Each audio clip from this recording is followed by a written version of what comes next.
દીવની વિદ્યાર્થીની જાપાનમાં સાયન્સ પ્રોગ્રામમાં પસંદગી થતા દીવનું ગૌરવ વધારતા શિક્ષણ અધિકારી અને સારા પરિવાર દ્વારા સન્માન.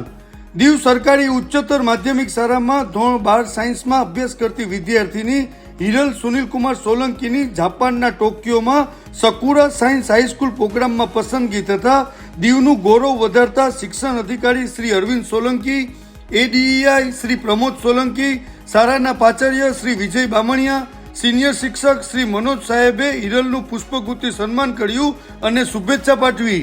હિરલ સાથે શાળાના શિક્ષક શ્રી કલ્પેશ સોલંકી રહેશે અને જાપાનમાં આ પ્રોગ્રામ 7 દિવસનો રહેશે. નમસ્તે. આજે આ કાર્યક્રમમાં ઉપસ્થિત દીવ જિલ્લાના આસિસ્ટન્ટ ડાયરેક્ટર ઓફ એજ્યુકેશન શ્રીમાન અરવિંદ સાહેબ તેમજ દીવ જિલ્લાના એડીઆઈ શાળાના વરિષ્ઠ શિક્ષક શ્રીમાન મનોજ સાહેબ તેમજ આ શાળામાં શિક્ષકો ઉપસ્થિત રહ્યા છે.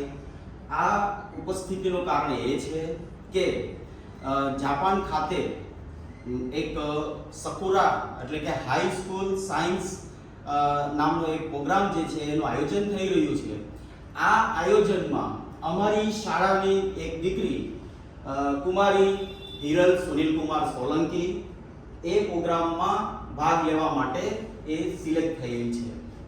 ખરેખર આમ જોવા જઈએ તો આ દીવ જિલ્લાનું એક ગૌરવ કહેવાય છે કે સમગ્ર દીવ દમણમાં આ દીકરી જે છે એ સિલેક્ટ થઈ છે અને અમારી શાળામાંથી સિલેક્ટ થયેલ છે, જે અમને ખરેખર આ ગૌરવ મહેસૂસ થાય છે.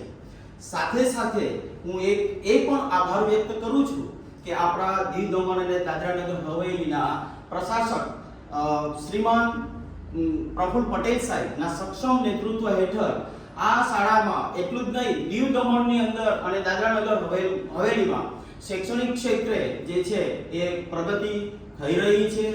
સાથે સાથે આ દીવ જિલ્લાના સમાહર્તા શ્રીમાન રાહુલ દેવ પુરા સાહેબનો પણ હું આભાર વ્યક્ત કરું છું કે જેણે શૈક્ષણિક ક્ષેત્રે દિન પ્રતિદિન અમને સપોર્ટ જે છે એ કરતા રહ્યા છે. સાથે સાથે અમારા દીવ જિલ્લાના શૈક્ષણિક અધિકારી શ્રીમાન અરવિંદ સાહેબ પણ અમને દિન પ્રતિદિન જે છે એ સપોર્ટ કરી રહ્યા છે. અને આ દીકરીનો પ્રોગ્રામ જે છે એ 24/5 થી 30/5 સુધી આ પ્રોગ્રામ જે છે એ થવા જઈ રહ્યો છે.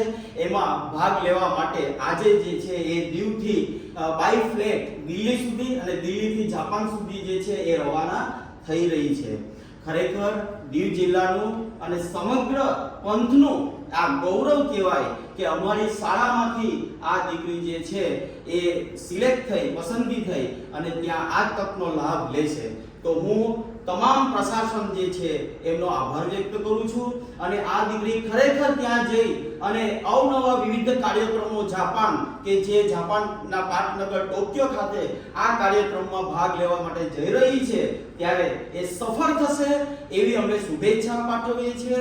સારા પરિવાર વતી પણ એમને હું શુભેચ્છા પાઠવું છું, જેને કારણે એ સફર જે છે એ સુખમય નીવડે અને સરસ મજાનો એ પ્રોગ્રામ જે સફળતા મેળવી અને એ પરત થશે એવી સારા પરિવાર હું એમને શુભેચ્છા પાઠવું છું.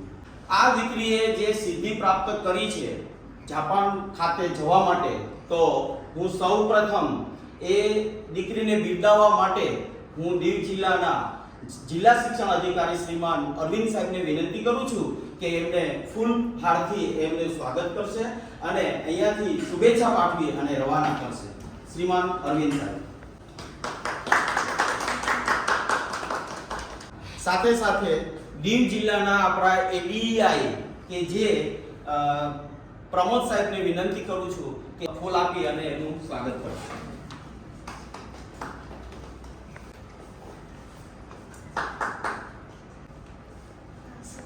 આ શાળાનું પણ એક ગૌરવ કહેવાય જે છે કે આ શાળામાંથી જ અમારા કલ્પેશ સાહેબ જે છે મેથ્સ ટીચર એ એસ્કોર્ટ ટીચર તરીકે દિલ્હી સુધી જે છે એ મૂકવા જશે.